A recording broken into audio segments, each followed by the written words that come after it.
Anyways, Marvin, thanks for coming to hang out with us today. We're excited. I feel like we have a unique relationship with you because how long has your insurance agency been in business? Yeah, so we hit our 10-year anniversary June 1st. Nice. Of last year? This year, coming up. Okay, so literally, I think, now I know, we've been in business the exact same amount of time. So our 10 years will be May 14th. Yeah, the funny thing is I was thinking about that this morning. For whatever reason, I thought we started about the same time. Yeah. Yeah. So with Quality, we actually started, he had it a few years before, but we went full time with it. It's like came out in Glenpool as a full business in that May of 2014. Mm-hmm. And so I was thinking back, it seemed like it was around the same time. Now, Marvin does have a bigger sign. Well, at one point he had a bigger sign than us. I don't know if he does now. I think your sign is bigger than ours still, your monument on 141st Street. Construction's coming pretty soon, so that could always be upgraded. Are you building a new building? Yeah, right next door. Cool. Mm-hmm. Cool. Yeah. So what got you into insurance? Wow, so that's a story in itself. My short answer is faith. Faith and just kind of at the point in life when you're ready to work for yourself, right? But I'll give you the story because I feel like it's pretty fascinating. It all began. So prior to insurance, I was with Walmart. I was in leadership with them.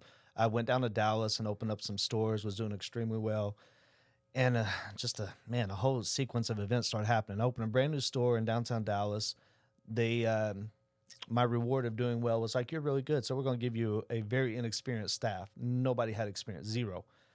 So I was in a rough neighborhood that had its own page, like We Hate Walmart page, the whole bit, right? Oh, wow. So with the zero experience management team, and so it was pretty rough. Well, it all started like this. In January, we go to a year beginning meeting in Orlando. We just opened a store, and I was like, hey, I don't really want to go to this meeting. Most of the time, you don't get a lot from it. I want to stay here in my store, and I want to be here with my team. And I was told, no, you got to go. So I go down there. Well, I get down there, I'm probably a little irritated. Some things got said, and I got a little pushy back. My boss was like, hey, you need to calm down, yada, yada. But I was real frustrated because I felt like I should have been there at the store with everything that was going on. We just opened in November, October. Well, fast forward, I'm at the meeting. 5,000 managers. I bump into a really close friend of mine that I hadn't talked to in years. He'd been with Walmart for 20 plus years. And he's like, hey, Manns. He's like, guess what? I'm leaving Walmart. Man, you're a lifer. What are you leaving Walmart for? He said, I'm going to do State Farm insurance. I was like, you know what? I'm like, hey, talk to me about that. Like, let's go have dinner. So we go to dinner. He tells me about it. And I never thought about insurance. And I'll tell you even funnier story if we have time. But I never really thought about insurance as a profession. But I got thinking, I'm like, okay, well, people have to have it. This residual income, like you own your own business. Like I'm kind of liking the ideal of this. Go back to my store. We do extremely well. I get a visit from our CFO, our president of marketing, all these different people. After the visit, I get a phone call. I was like, hey, we had this opening for a position at corporate, a senior vice president position, and we want to know if you'd be interested in applying for it. I was like, yeah, I'd love to. Okay, so they said, well, we want you to apply. So I apply. Well, my boss gets a little offended by that. Well, I'm taking off for vacation. My daughter, as you guys know, my daughter was in Massachusetts, so I was going to see her for a spring break. Is in April. And I'm leaving out Saturday morning, and my boss like, hey, I got in a little bit of trouble. I need your help Friday. I was like, great, I help you Friday. I was like, but I got to leave Saturday because I'm going to visit my daughter. He's like, yeah, no big deal. So I fly to Boston. Sunday night, we go to the Red Sox game, freezing cold. I'll never forget that. Monday morning is the Boston Marathon, and I had a friend from Texas running, so we're going to go. Well, we decide not to go, and that's when the bombing happens, Boston bombing. Wow. Well, right after the Boston bombing happens, I get a phone call, like maybe an hour and a half after it happened. So, everybody knows at this point. I mean, a major city just got attacked. And you're there. And and I'm there. And my boss knows this, right? With my daughter. He knows I'm supposed to be at the race because I told him I'm going to watch a friend run. That was the whole plan. And he calls me, and he's like, hey, I'm in your store. And he starts just nitpicking me about little bitty things. And I'm like, look, man, I'm on vacation with my daughter. I'm like, plus, I'm okay. Thanks for asking, kind of sarcastically. And he just picks and picks and picks. I said, look, dude, I'm on vacation. I'm done. We're done talking. And at that point, I just said to myself, I'm done. I'm done with Walmart. Yeah. Well, I get back, and as soon as I get back, I start interviewing with State Farm, kind of behind the scenes. Monday, I get a phone call. Monday, like May. Oh, gosh, it had been in May. But anyway, I get a phone call. at 9 a.m. It was Walmart. And they're like, hey, congratulations. We selected you for the vice president position. Would you be interested? And I was like, well, yeah, of course. I'd love to do that, right? That's a big promotion. You go to corporate, you get out of the stores.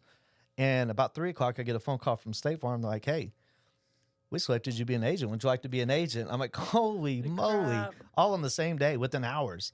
And I'm like, golly, I'm like, let me pray on this. Let me think about it. I think about it for 2 days, and I just remember my frustrations that built up. I started thinking about like all the work I put in, and I'm not benefiting from it, right? Mm-hmm. So the Thursday, that was on a Monday. Thursday was my 11-year anniversary, and I turned in my 2 weeks, and so I'm gonna take this leap of faith. I'm gonna start my own business and go be in insurance. So That's amazing. That's an amazing story of like literally God's plan for you, for sure, especially knowing that you had 2 offers in the same day. I didn't know that you had been at the Boston Marathon during that. Mhm. So that or in the area. So I have a background in retail, so it makes me immediately think, how do you think your background, because I talk about working previously for Best Buy and all the leadership experience that I got from Best Buy, the good and the bad. How do you think your time at Walmart has helped in your time at State Farm and building your agent? Is it is an agency? Is that what we call it? Yeah, it's Sorry, an agency, yeah. respectfully. No, it's okay. Yeah, absolutely. I would tell you it's played a significant role.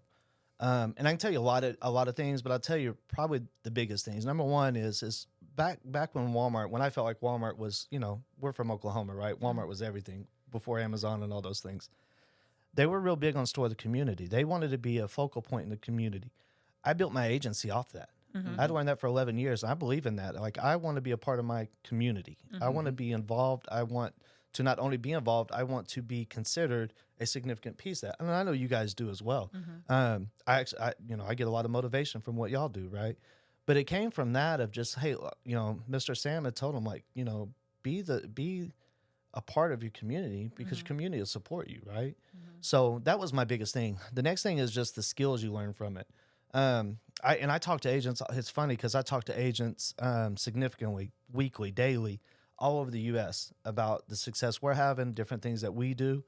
And one of the biggest things is the fact that people, they went in as team members where they sold really well and got a lot of sales, but they never learned how to manage a business. Mm-hmm. So one of the concepts that I learned from Walmart that I try to teach these agents is, when you got to manage a 200,000 square foot store and you've got 500 employees, I can get a lot more done if I can get 500 people to do one job than me to try to do 500 jobs. Mm-hmm. Yep.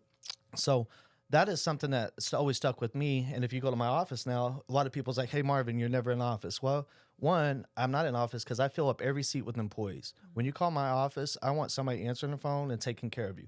So I gave up my seat. I don't even have my own desk. Mm-hmm.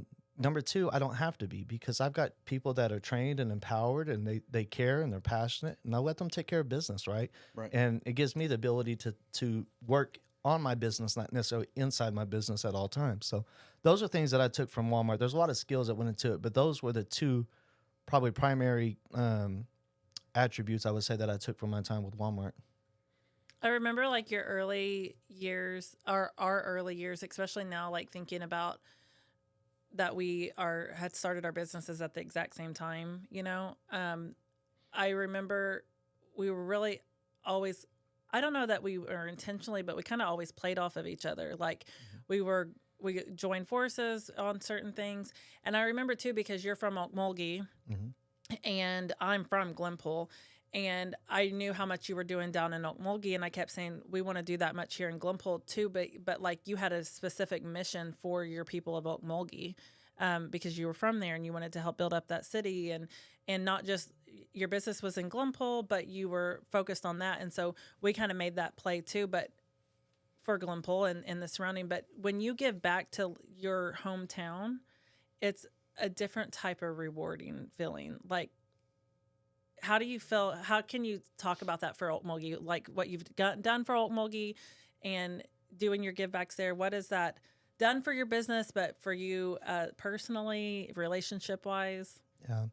So one of the things I took, and this goes back to faith, right, is that I try to serve first. And I truly believe, and I kind of got this from Rochelle, I'm gonna say his name wrong. That's right, But yeah. you know, Live Church. He made this, presentation, the sermon, and it was really about, just giving with faith, right?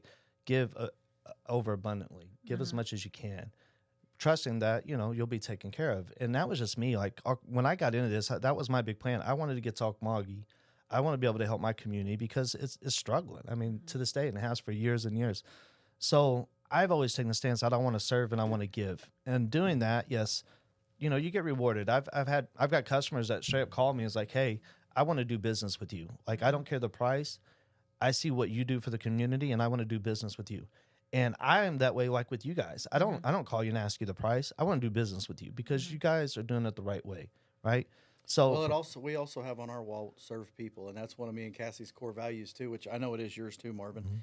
And we've always believed that, whether we have a lot or we have a little, that, one of these days, the thing that people are going to remember you for is not necessarily what you had, but what you've done in life, And so I think it's very important as a business owner, giving back to those places because, talking about Okmulgee, I know I'm from I went to school in Glenpool. My family lived in Mounds. I have family in Okmulgee. I have family in Henrietta, and Okmulgee always had a bad reputation. It started getting that bad reputation, right?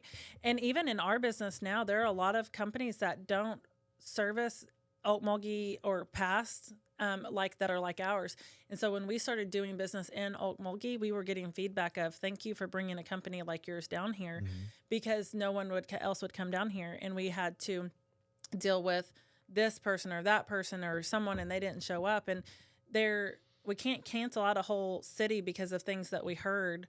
But if we just focus on leading with our hearts, and that's where it's funny because we have a friendship with you and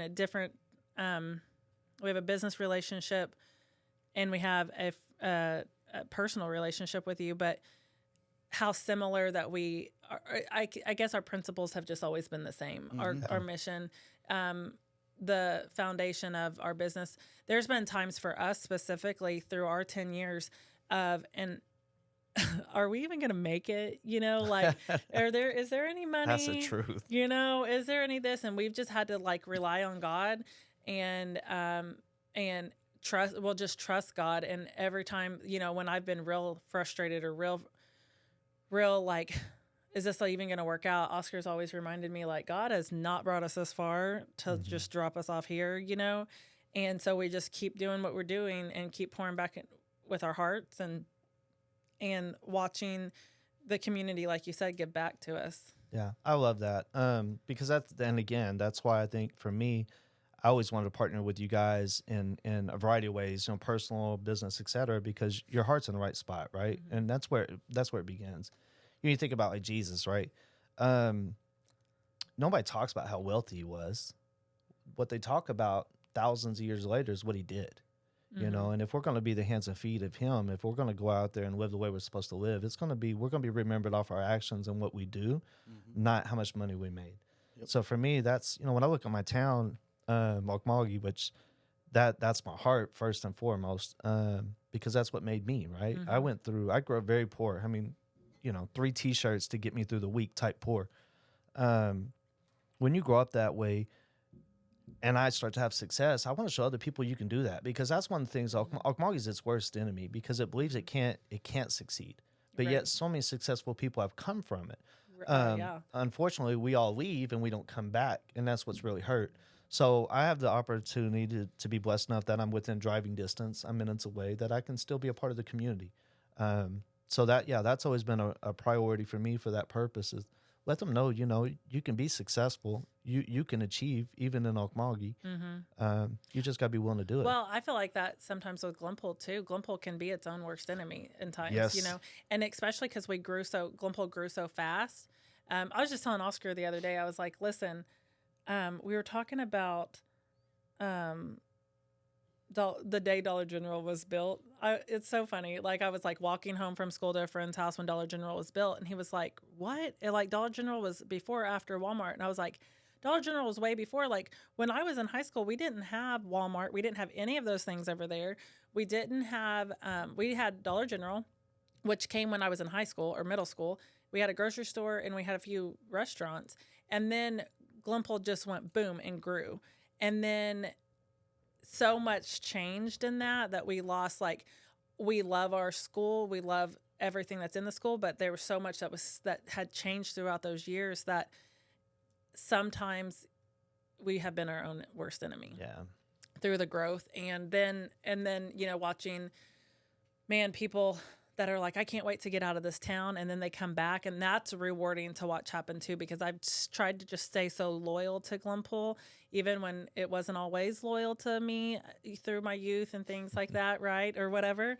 But now on this side of it, it's like Glenpool has definitely been paid us back as far as like the relationship goes.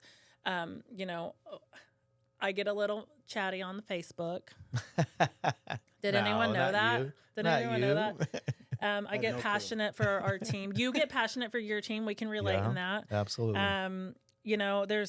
Our team is, there's this thing on TikTok now that everyone's saying like, don't call your team your family because that's toxic and whatever. And it probably is true to some degree, because like families can be toxic. I get that perception of it, but like those 55 people that work for us are our people. And well, they're just that. They're our team, I mean, like, I remember years ago, like 4 or 5 years ago, one of the kids asked me, how many employees do you have now? That, at that point they were all in school. And I was like, well, I don't really have any employees. They're all team members, because without the team, I can't do what we do, Mm-hmm. Yep. And I've always looked at it as that, we say employees sometimes, but they're truly our team, and that's. But he's better. Oscar's 8 years older than me, so he's better at holding his Supposedly. Allegedly. He tries to say high five to Oscar over there. Yeah. He's 8 years older than, so I always say he is wiser than me, because he's just Can had you repeat that? He's going to be asking. Recorded by chance. Yeah. He's going to be asking for the soundbite of that. He is wiser than me, where he can keep a calmer head a little bit better. But man, do not come at my team. And because if you do, that's when you get me for sure. And I know you the same way. Someone was coming at his team crooked the other day, and he's just like, listen, these people, especially, when you think about what your team puts into taking care of these people, you've told stories of, someone's house burning down and you guys showing up and you doing these things. Mm-hmm. And there's so many stories that we can relate to in that. But then when someone comes at your team and you're just like, but you didn't see them do this. And it's like, the funny thing about that story is my team member was actually helping the person. That's what bothered me. What bothered me more than anything is the person. That's what I hate about this generation, right? And here we're on podcasts, right? So I'm kind of being hypocritical here.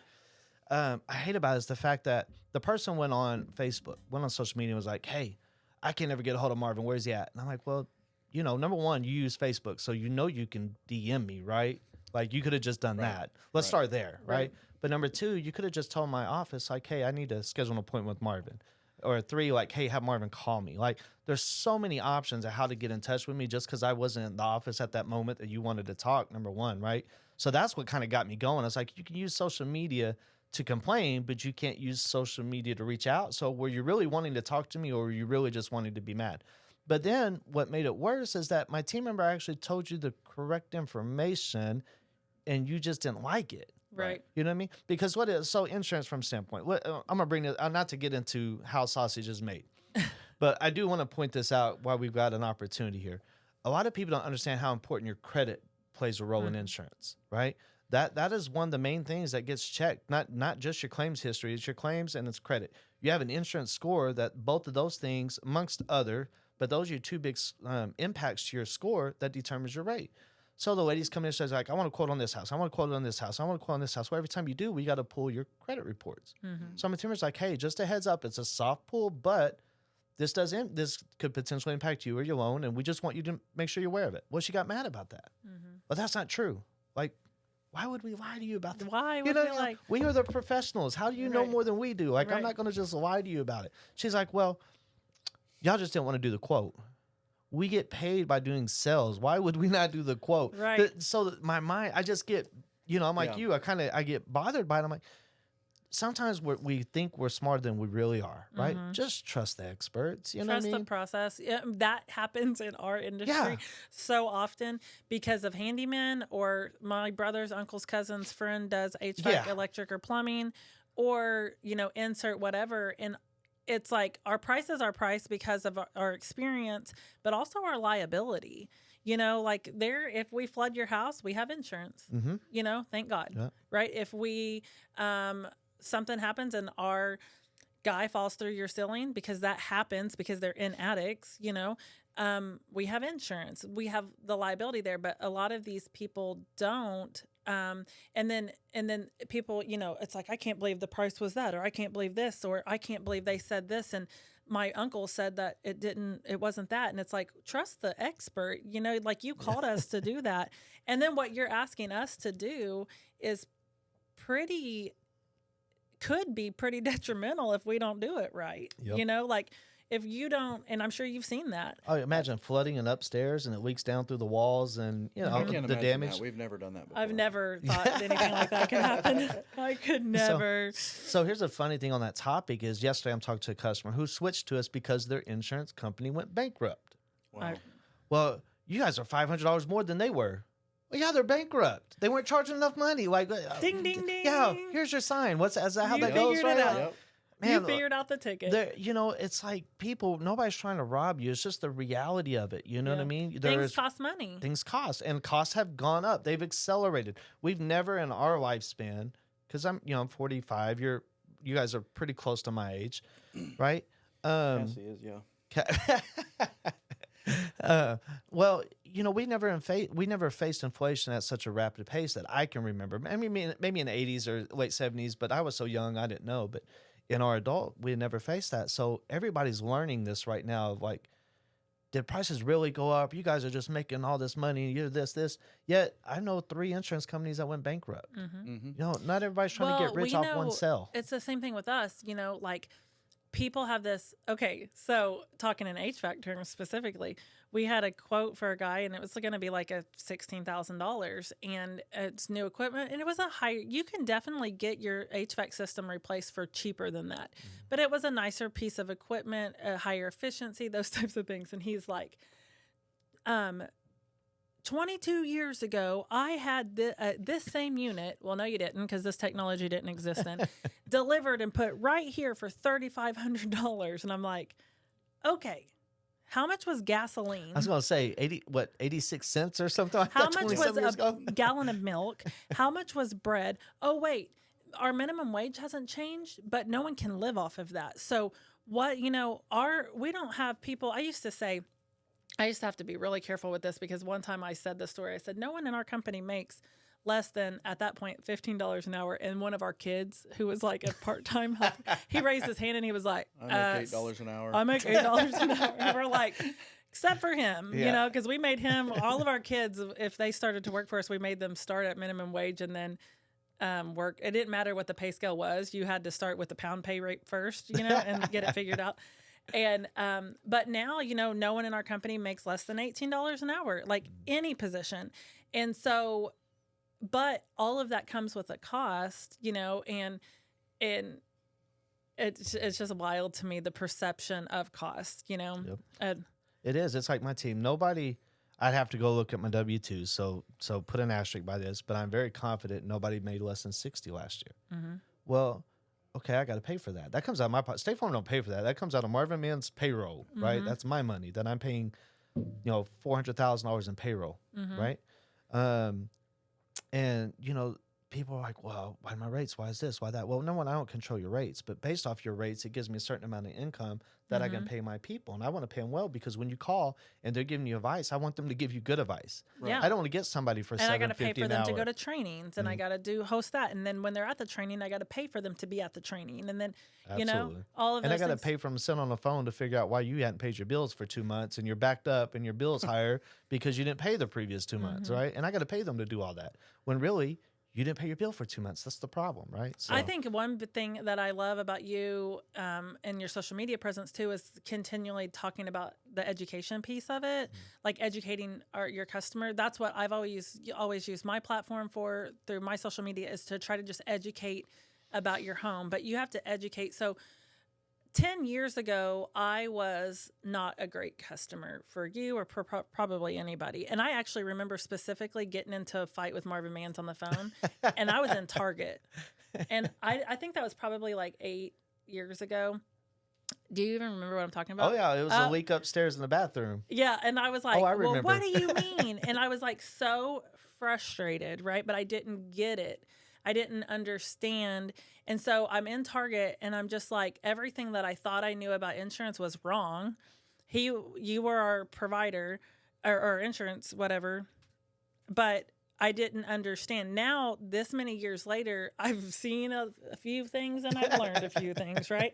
But I didn't know. I had never, that was like my first time owning a home. You know, Oscar had more experience. He was still working in the field then. So I was managing everything. And I was just like, what do you mean this isn't covered? What do you mean this is that? What? I thought this was my deductible. I thought this. And you had to go through the process and explain it to me. And you still have our insurance. You know, there was times that I used to, and I've actually talked about this on my other podcast, but I've talked about this specific thing that you said to me that you might not even remember that you said, but you said, at the end of the day, this is how all insurance works. Okay. And you might find someone cheaper, but just calculate how much you could potentially be selling out on me for. Is along those lines, basically, right? And so I was like, sell out on you, you know, like, but that's what happens. People sell out on us for a $200 savings, and then that $200 savings will cost you a lot of money in the end. So that's one of the things that just drives me bananas about people. Oh, why I'm switching my insurance, I'm saving $300. I'm like, great, you got an ACV roof with your new company. So what that means is your $15,000 roof's now worth $7,500. Plus, you got your deductible of $3,000, whatever. So you're $7,500. You're gonna get $4,500. You're gonna have to pay out of pocket the difference. Let's say $10,000, right? Okay, so you save $300 a year. Well, how many years of saving $300 does it take to equal $10,000? And how many people have $10,000 in their bank to be able to, or the $4,500 difference to be able to jump in there and say, okay, I'll just pay the difference myself? That's exactly Most people don't. They don't. They don't. And that's the thing is like you guys. I understand because we live our budgets are so tight. That's how Americans, you know, that's how we live, The average American right? doesn't even have $1,000 in their bank saved. That's not true. even $1,000. That's the true. Average American, yeah. Sadly. So we live so thin that every increase is impactful, right? And I get that, and I'm empathetic. Again, I grew up dirt poor. I mean, we can do a whole podcast on that at some point, right? But at the end of the day, saving $200 to cost yourself potentially thousands later isn't a smart business decision. No. And my job, I feel like my responsibility to you is to educate you on that, is let you know. And I take a lot of pride in that of, hey, this is a bad ideal. And I'm going to tell you why it's a bad ideal. Now, most people are still going to make the switch because like, well, I can save $300. But the funny thing is how many people that leave and come back. Oh, yeah. Yeah. You know? And so we, you know, with our personal, I can give a top, for our, you insure everything personally for us, right? And then business-wise, although you could insure for us, we are with a different company for that. But you insure everything personally for us. And I've always stayed, I'm pretty sure we've never personally moved. I'm like, someone check me, but I'm pretty sure we've not. But business-wise, and I can give that story of the reason why we work with this other company business-wise is they're specific to our trade and a lot of experience. Well, and one time, someone came in and caught me off guard and was like, hey, I'm going to save you in that company. And it was going to be like $6,000 for the year. And I thought, $6,000 is a lot of money, you know? And we flipped and went to that other company and were there for 1 year and went back because there was a reason why we paid that higher premium for that other company because of the coverages, when something happened, the resources that we got. And so with your business, for us personally, you know, anytime that something has happened with our kids, we have 6 kids and 4 of them drive. They're all on their own policies now. Praise Jesus. Praise the Lord. But anytime that anything happened with our kids, I didn't have to call a 1-800 number. I called Marvin, or I called Sandy, or I called Jennifer, or I called Christy, or I knew who I could get a hold of and who was going to help me. You know, we're refinancing our house right now, and the closing got delayed. And I don't even know if you know this story yet, but the closing got delayed, and they had changed it to where our insurance would be paid at the closing. Mm-hmm. But I had been paying on it because it was new construction, right? So I'd been paying the monthly. Well, so they changed it for us, but the closing got delayed. Well, then all of a sudden, I get a text message from Jennifer, and she's like, "Hey, your premium's due, and nothing's happened yet." And I'm like, "Wait, what?" Well, then everything that's happened with our houses that's been built. I immediately panic. I'm like, "Do we even have insurance right now?" Because I'm telling you right now, you better get us some insurance because we've had so much happen with this house. We need insurance, And I text message Sandy, and she's like, "Hey, girl, I'm in Mexico." And I'm like, "Dude," but she didn't have to respond. But you know how many people that I think about that customer service that I got from Sandy in Mexico. Okay. If I was with anybody else, that message probably would have just been read later. Yeah, it'd have been next week. Yeah. Right. Really. And she's like, "I'm in Mexico, but I'm getting someone on this right now. I'm forwarding it to Marvin, whatever." And within 24 hours, it was handled and fixed. And I'm like, "Guys, I'll just pay it. I need insurance." And they're like, "We got to call underwriting now because it had been transferred." What's it called? Mortgage pay or whatever. Yeah, your escrow account. Escrow. Yeah. That's the word I couldn't come up with. But I was like, "Guys, I was paying it, But I know that I would not have gotten that level of customer service with someone that wasn't local, or if I was just calling 1-800-blueinsurancecompany.com or whatever. Yeah. It's funny because a lot of people, even in other agents in my company, right, that they're like, "Why do you give your cell phone out?" I'm like, "Because you know why? I really, the only thing I give you," and an older agent taught me this. He said, when a customer comes in the office, try to hand them something on the way out. He said, because all we do is sell promises.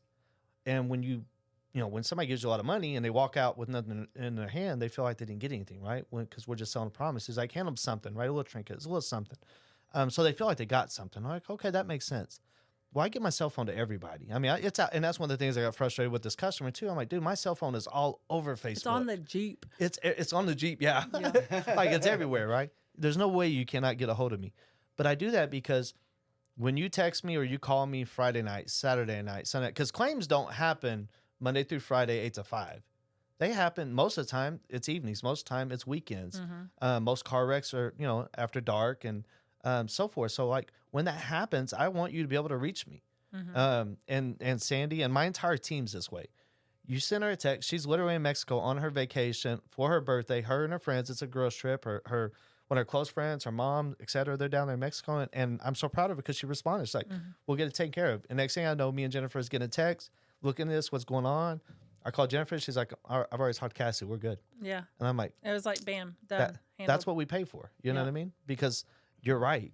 Call somebody else and see on a Saturday, text them and they're in Mexico and see if they respond to you. That is the ticket to success in business. Like, if you're looking for a silver bullet, people are always like, "I need the silver bullet." What is the silver bullet to business? The truth is there's no silver bullet, but customer service wins every time. Mm-hmm. Yep.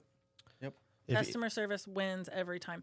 Stop. And I tell our team because I always say we grew faster than our brains did in our business, because we grew so fast that we didn't always have processes in place or procedures to do this or that or whatever.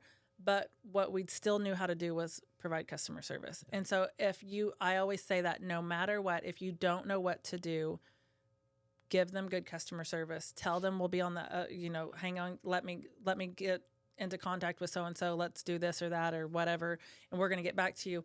But if we can just stick back to the customer service, that's coming back. Customer service is coming back. Mm-hmm. People for a long time were like, "Yeah, do we still need to worry about Amazon? Amazon's not going anywhere.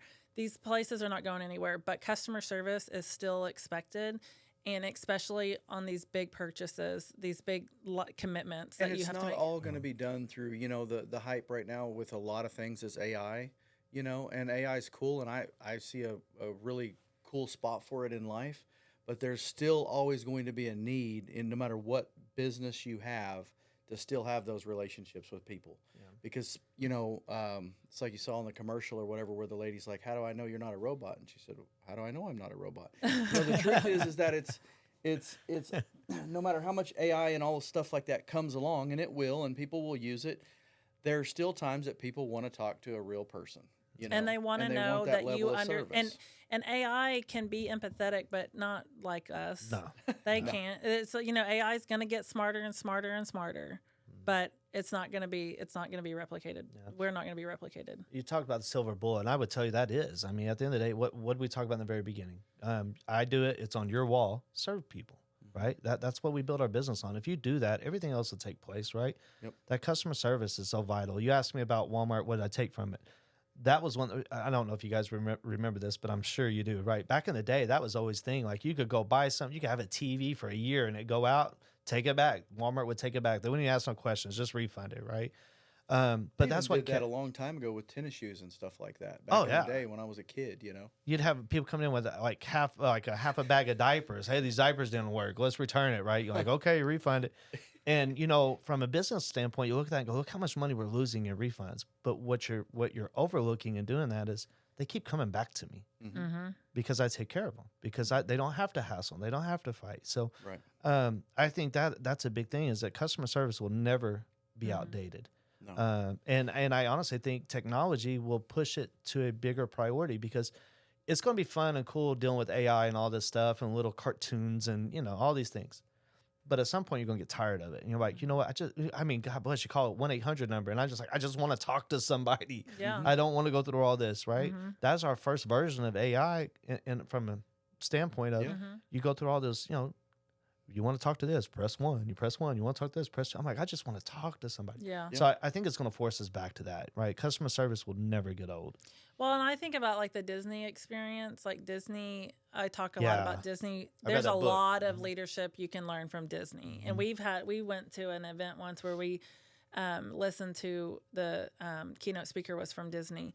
And it was so cool just learning how much focus is put into making sure you enjoy your time there. And then now that we've been to Disney World, seeing what people do to make sure you enjoy your time there. And, we always say, like, with our industry, no one's calling us to, like, have a beer, right? No one's calling like, hey, quality, I was thinking about having y'all come over and let's have lunch. Yeah, we did have one customer that was like that. She was a mutual customer of yours from South. And she did love for us to come over, and you would have coffee with her. But that's awesome.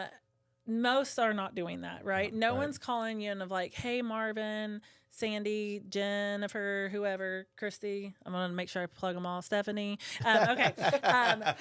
Hey, girls. They pay for that. There's always an issue. If they have us involved, there's normally an issue, or they're preparing for an issue, or they're preparing for an issue. Marvin, they're preparing for an issue. So we can't predict a Disney World experience, and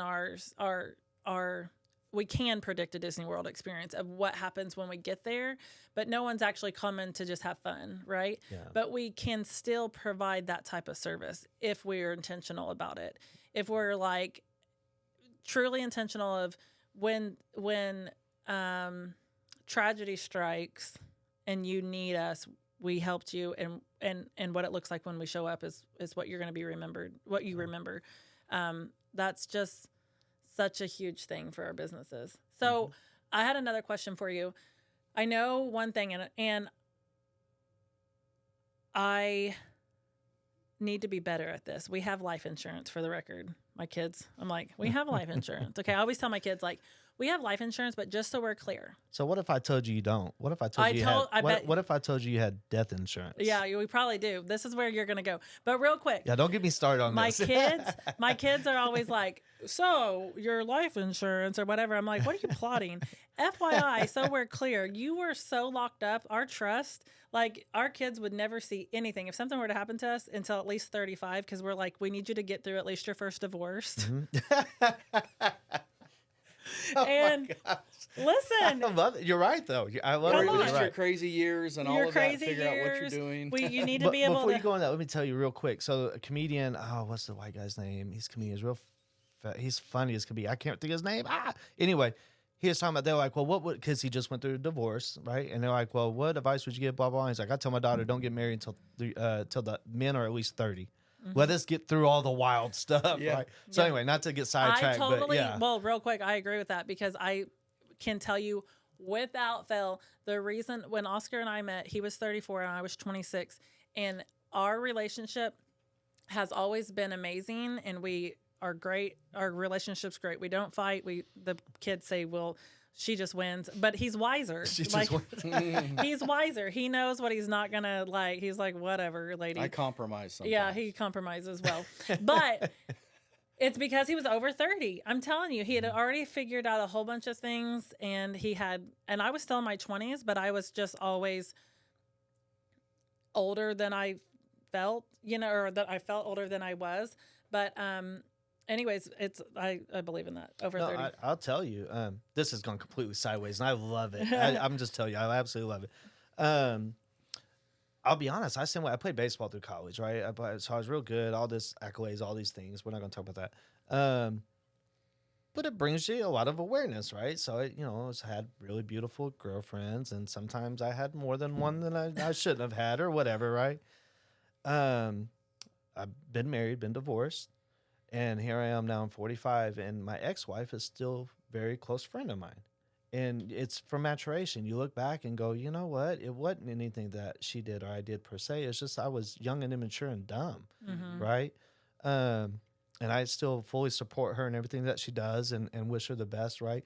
And a lot of people look at that and they don't understand, how can you have that relationship? Well, I can have it because I've matured, right? You don't always have to be mad and hate each other. Sometimes you're just young and dumb and you make bad decisions, right? Right. And then you grow from that and again, growing closer to God and different things, you look back at that and you go, man, I was just stupid. I was young. That's all it was. But I appreciate the fact that we can still be very close, right? Because you get older. Yeah, it's different. You get like I said, you get the wiseness. You get, and that's something too, that's a whole nother topic. Catch us never being friends with his ex-wife. Yeah. I will say the mother of my child is a whole different story, but you can wisen up, and then you can get even wiser. No, there is definitely a limit there, right? You can't cross, but I think that no matter how intelligent people are, you see these kids that are 14 that are they're on the genius scale and all these things, and that's cool. They're super smart. They can remember a lot of things, but they still haven't had experience. Right. And until you have experience, you can't become wise, is my kind of my thought and my belief in that, right?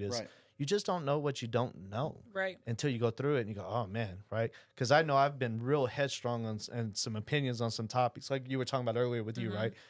And you didn't know nothing about it when you thought you did. I'm 100% the same way right. in our businesses, right? We all start a business and we think we know what we're doing. And then you quickly realize, I don't know what I'm doing. And you can look back and say, at all the hard knocks and all the trials and tribulations and everything you went through in your business, and you can say to yourself, I'm still learning. I'm still trying to be better. We all the time are like, 10 years in, who gave us the keys to this building? And then there's some days we leave and we're like, man, we really know what we're doing. Yeah. And the next day it'll throw you for a loop. And then you'll get humbled real quick, right? Yeah. We were talking about that before we came on air and doing this of February, right? February has been tough. We both said kind of tough for both of us. But the funny thing is 10 years into it, you kind of know what's going to be. And yet every time you go through, you're like, oh my gosh, this is horrible, right? Yeah. So, it just takes going through it in those different seasons and learning and adjusting and going, oh yeah, you know what? It's coming, right? I got a plan for it. It's coming. And sometimes I still don't do that. Sometimes I'm like, oh, things are great. And then you have that bad month. You're like, what happened? Like, well, I knew that. Golly, 8 years. It's been the same thing, Yeah. So. Yeah, next month, if it's a good month, we'll forget. We'll be like, all about it. Yeah, it's gone. Oh, wow. We're back to, we're amazing. We're rocking it, guys. Yeah, the next time you have a bad slow month or something, you're just going, oh, what's happened? We failed. We sucked. Yeah, we're just like so terrible. Okay, so what got you, not all agents are as passionate about life insurance as you are. My answer to that is this. I wasn't educated about life insurance. And again, I grew up very, very poor, and I come from Okmulgee, a very poor community. And I feel like so many kids, so many of us could have done so many great things if somebody would have taught us. But the problem is our parents didn't know to be able to teach us, right? So as I've gotten into this industry and I've gone through all the trainings and the classes and the certifications and all the different things I have to do, you just learn things and you go, wait a minute, nobody taught me. It's like life insurance. You know, you can build up a whole lot of cash on life insurance that you can access at any point in time and not have to pay taxes on it. Right? Like, so I think about, you know, we can't talk about a lot of things because of rules and all that, but it made me start thinking about things different, how I used to invest for my retirement, right? And I'm like, oh man, I'm going to push all my taxes until the end to when taxes are, I feel like, are going to be higher because we're 30-something trillion in debt. On top of politics in this country is just getting worse and worse and worse, right? We keep giving free things that really aren't free. They're going to have to be paid for. And by the way, I'm retired. So at that point, I'm taking a less income theoretically, but I'm going to push my taxes off to them. What sense does that make to me? Right. So I start looking at, you just start looking at other things, other strategies of what can I do? How can I grow this? How can I protect my family with a death benefit? Right.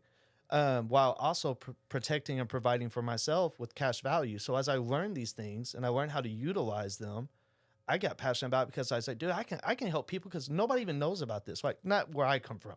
Right, not in Glenpool, not even most in Tulsa. You start to see what the rich, the very elite rich do, and you just want to teach that to the people that aren't. So hopefully, if you know, I'll tell 10 people about it, 1 will listen to me, but 9 won't. I can't control that. Right. But if I can change that one person where they can go into this and look at it differently, and they can prepare themselves for future and change their entire life and their family's life, I'm like, to me, that was my moment. That's why God put me in this spot, right? Yeah. So most often generational wealth came from one person who made one.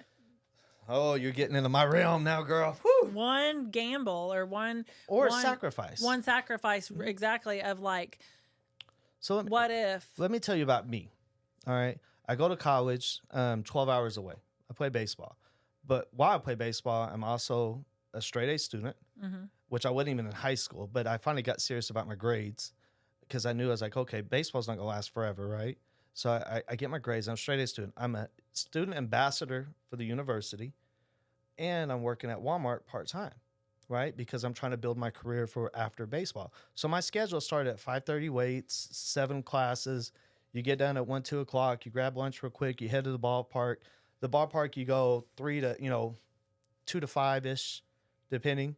After that, you may do weights again in the evening. If not, I've got student ambassador, I've got homework, and I also still got to get to work, right? So when people's like, you're privileged, you're this, you're that, dude, I worked my butt off.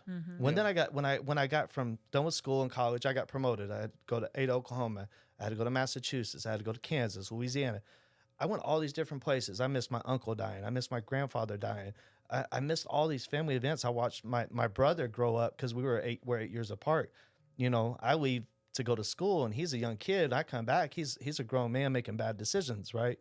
I had to sacrifice all that to get to here. So that way I can now provide for my child and she doesn't have to go through it, right? And I can start to change that poverty cycle.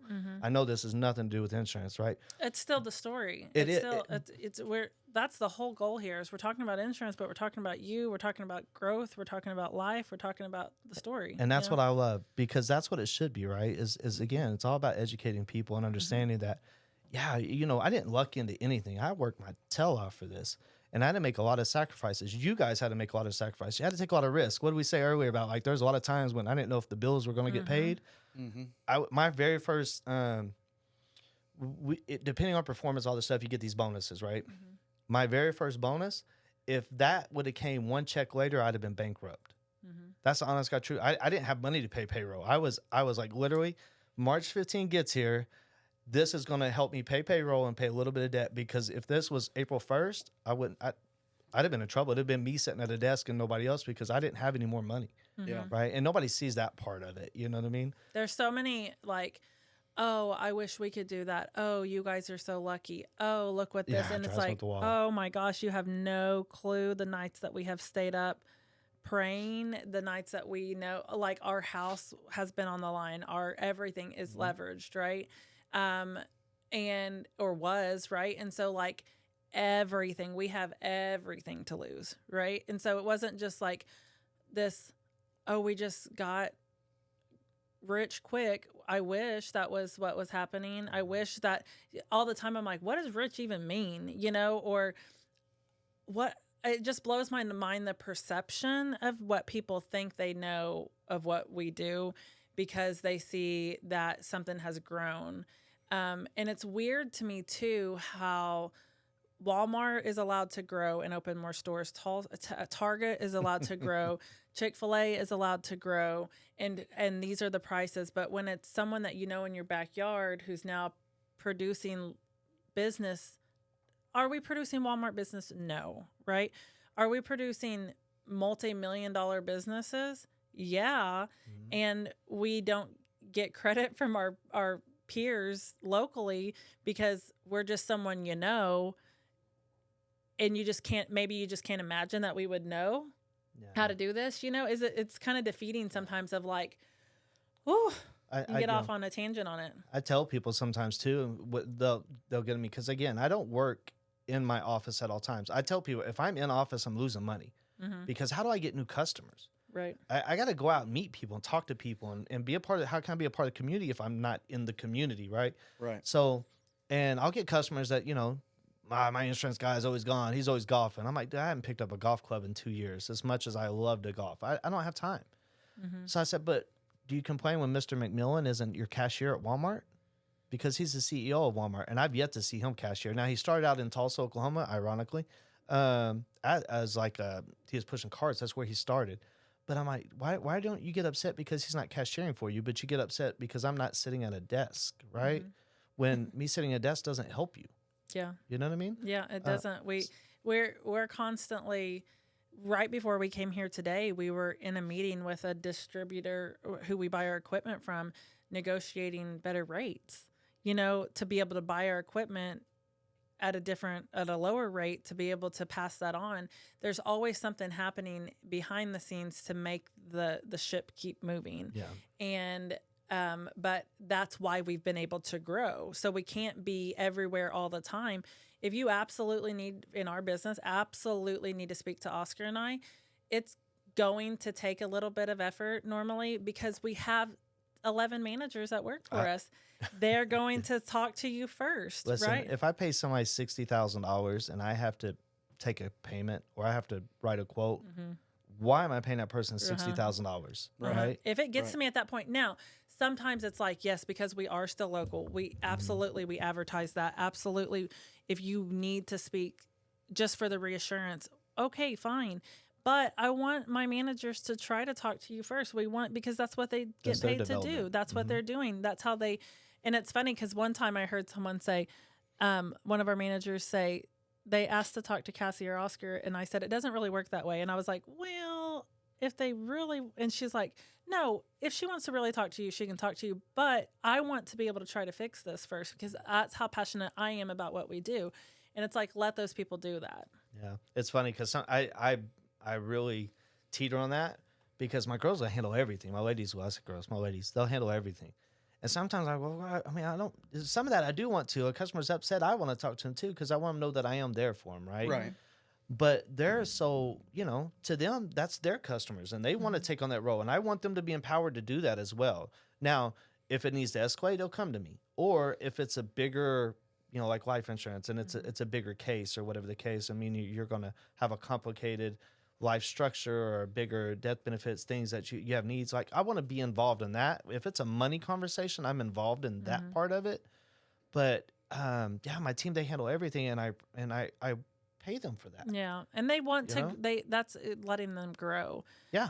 It makes me think too, like, random thoughts of thinking about really good customer service. We buy all of our heavy equipment, for plumbing from, Stuart Martin Kubota, from Mark Deckard. Oh yeah. I love Mark. But love Mark Deckard. We'll only buy from Mark. Same. Okay. Only buy from Mark, but there's an owner of Stuart Martin Kubota. Crazy enough, right? Yeah. And he's a great guy. We actually did some heat and air work for him recently.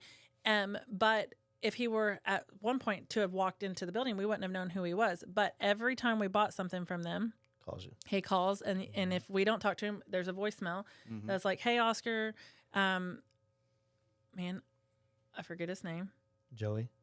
from Stuart Martin Kubota. Yeah. And I'm like, sorry. Hey, love you. Anyways, I just wanted to let you know how much I appreciate your business. And it's like a personal touch. It's not AI.